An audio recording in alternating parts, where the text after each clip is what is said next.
All right. Ready? Hit.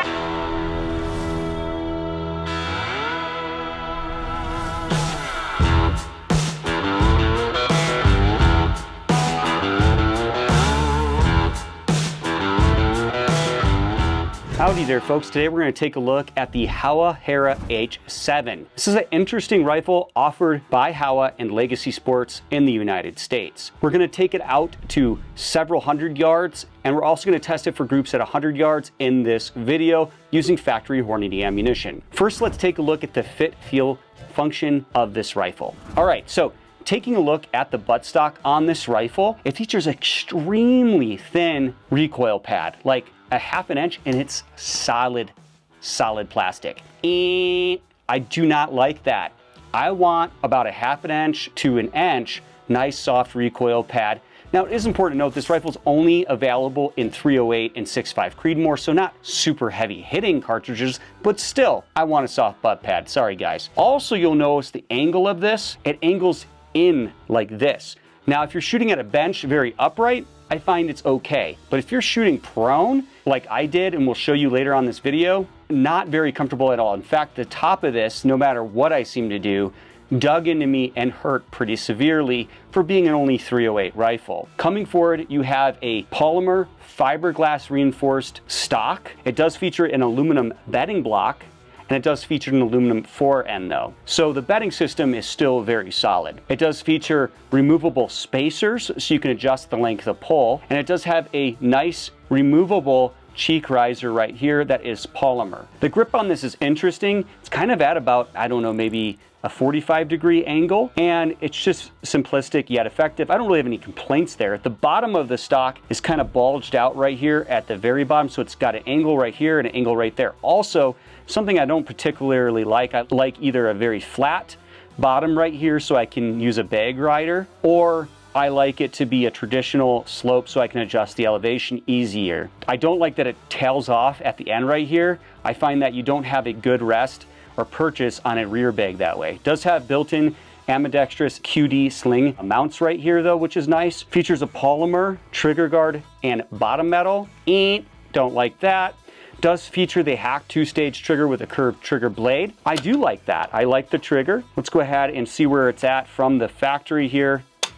Comes in right at 3.5 pounds. It's a 2-stage trigger, so you have about a ½ pound to 1 pound first stage. Second stage, a little tiny bit of creep, very little over travel, not bad. It's not really user adjustable though. I used to say in the past it was. I've kind of gone back and forth on it. You have to remove some epoxy and kind of know what you're doing. So don't do it at home. You need a gunsmith to do it properly. It is adjustable if you have a professional do it. The bolt handle on this is one piece. The bolt on this is a 90-degree bolt throw, a nice solid metal. Like I said, it's 90 degrees. There is a bit of zipper sound. It's not too bad though. A little push tab on the left side will release the bolt. Has 2 locking lugs, a plunger ejector, and a M16 style extractor right there. It does feature 3 relief ports, and it's a toolless bolt removal, which I love, or a toolless firing pin removal. So that is one of the coolest features of this rifle in my opinion. Does have a 3-position safety all the way to the rear, locks the bolt, and you cannot fire it. One forward, you can unload it, load it, remove the bolt, but you can't fire. All the way forward, you can fire it. Comes drilled and tapped for scope base. I did have a scope on this, I removed it. The receiver is all one piece, and it does have an integral, really beefy recoil lug. So I really like the receiver design of the Howa 1500. It's basically super solid. You'll never have any problems with that, and really think it's about as good as they come. Although the bolt running in the receiver isn't as smooth as a Remington 700 or a Tikka, but it's not bad either. Polymer on this feels pretty solid. It is fiberglass reinforced. It does feature a ambidextrous mag release lever in front of the trigger. I prefer releases in front of the magazine, but it's not bad. You know, it gets the job done. You can push it with your index finger or your thumb. It's not too bad. It's a lot better system than I'm seeing on the Ruger American Gen 2 so far. That system tends to stick and be difficult to fully seat the magazine. This one works quite a bit better. And it does, like I said, take AICS magazines. It does come with a 5-round magazine. Coming forward, you do have a very nice high quality forend. It's all aluminum, it has a hard anodized finish, and it has M-lock on the sides and the bottom so you can mount a bipod or sling. All right, here we have the Hera H7 and 6.5 Creedmoor. It's the carbon with a Element Optics Nexus scope here and a very cool Tyon Mini Dragoon titanium suppressor with a QD attachment. Fair warning, this rifle was not shooting good earlier. Probably needs to be cleaned and broken in more. But we're gonna start with some Hornady ELDX 143 grain ammunition. Be aware, this was barely sighted in. So this is the first group out of this gun. And that means that the point of impact probably won't be exactly perfect here. Using an MDT mag on this. Really like these protector rests. Really high quality stuff. That MDT mag fits really snug, and this is a German made hybrid chassis is what I'd call it. This QD is awesome. You just simply ratchet off the scope, turn the base clamp, push in, turn it and pop it off. Super ultralight suppressor. To put it onto that QD, pull down on the detent, turn it counterclockwise, and then ratchet on the suppressor. Really nice suppressor here. Ultralight hunting suppressor. I'm going to be using it this fall for a lot of hunting, but I'm just testing it out on this 6.5. It is a 308 caliber suppressor, however. Glass on this Element Nexus, actually there is some edge distortion, chromatic aberration. I would say it's mid-tier glass, nothing super crazy cool. Velocities with suppressor, the Tyon suppressor are 2632. The box on this advertised velocities for the Hornady ELDX 143 grain is 2,700 feet per second. So it looks like we're losing a little bit of velocity on that can. Barrels are really hot today. One thing that I noticed with this Hera, if you have it up high, it's not too bad on your shoulder, but the way it's angled and how hard it is, I mean, it's like not even rubber. It's like solid plastic and it's horrible. It digs into your shoulder like crazy. It's not ergonomic. It's hard to be steady. One of the worst butt stock designs I've ever seen on a rifle, in my opinion. So out of the Hera, using factory ammunition, we got first group out of the gun ever, about 1.1. The second group out of the Hera, we got 0.8. And the third group out of the Hera, we got 0.84, just slightly smaller. All right, we got the Hera, the Element Optics and Nexus, shooting 143 grain ELDX 6.5 Creedmoor ammunition here. This gun, admittedly, probably needs to be cleaned and the barrel needs to cool down more. It's not shooting good today, or I'm not shooting good today, but we'll see what we can do here. We're gonna guess dope. I'm gonna reset this 0 real quick here though. I'm gonna go 6.5 MOA. Should put us close at 400 yards. And then we're gonna just dial in here. All right, first we'll go for IBSIG. Was a hit, goes off to left. That was the smaller gong. Just off the top edge, I think. But those were pretty quick shots with a guessed 0. Not too bad, like the Tyon suppressor.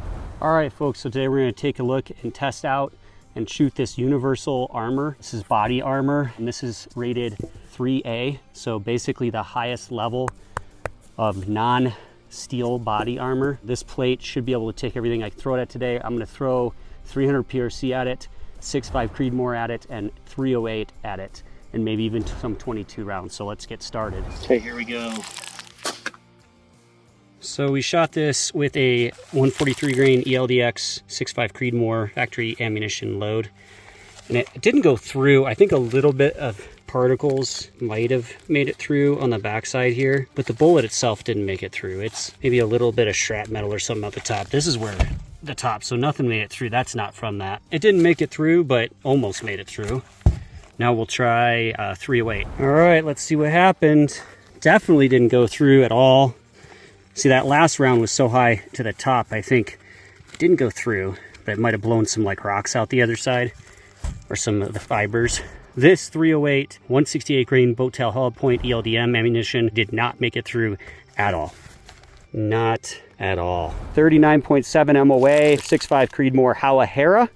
Shooting 143 grain ELDX Hornady factory ammo, and it's actually just factory ammo. Actually not shooting that good out of this rifle, and this rifle's barely zeroed, so we'll see how she goes here. We're gonna go 1 full MOA. Got the Element Optics Nexus 24 to 25 on here. Really heavy mirage today. Probably feels like 80 degrees. It's probably going to be up to 85. Taking a little roast. Carbon fiber barrel. We're using the Tyon Mini Dragoon suppressor. Ready?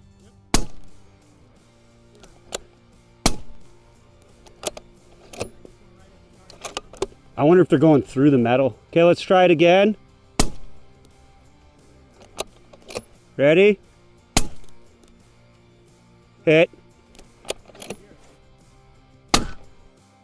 Hit. So we pulled the Shot Rocker USA target. By the way, absolutely awesome targets. Toolless setup and design. Anyways, 3 shots were really good. It's pretty good for almost 900 yards with a 308 and a 6.5 there. Really happy.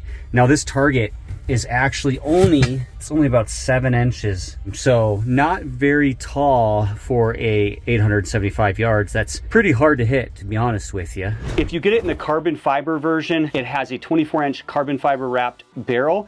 If you get it in the heavy barrel version, it features a 24-inch barrel, and if you get in the standard version, it features a 22-inch barrel. In the standard, it's 7.7 pounds. In the heavy, it's 9.5 pounds. And in the carbon fiber version, such as this, and this one's 308, it's 7.2 pounds. It features a threaded barrel that's threaded 5/8 by 24, so you can put a muzzle brake or suppressor on it, but it does not come with a muzzle brake. It is important to note that the chassis or stock this rifle comes in essentially is made in Germany, and it is in fact a Hera H7 H22 rifle stock. Overall performance on this rifle as far as accuracy was fine. It was acceptable. It wasn't amazing, but I also used a very limited amount of ammunition and spent a very limited amount of time shooting it. So I'm sure it's capable of half MOA, given the proper ammunition and time. So accuracy, not an issue with this rifle. However, ergonomics, for me, I did not like it at all ergonomically. I thought it was going to be fantastic looking at it. I thought the ergonomics were going to be mind-blowing, and I had the total opposite experience. Maybe I'm just used to very traditional chassis and stocks. I don't know, but the biggest complaint was that this just dug into my shoulder and pectoral area and did not feel comfortable no matter how I moved my body around or adjusted my position. Apart from that though, not a bad rifle. I would like to see a user adjustable trigger and a polished bolt body so that it doesn't have that zipper sound and runs a little smoother. However, it did eject, it did extract, and it did fire appropriately. Hope you enjoyed this review of the Howa Hera H7 rifle. Thanks for watching Bullets for Bucks. Check out this next video and subscribe.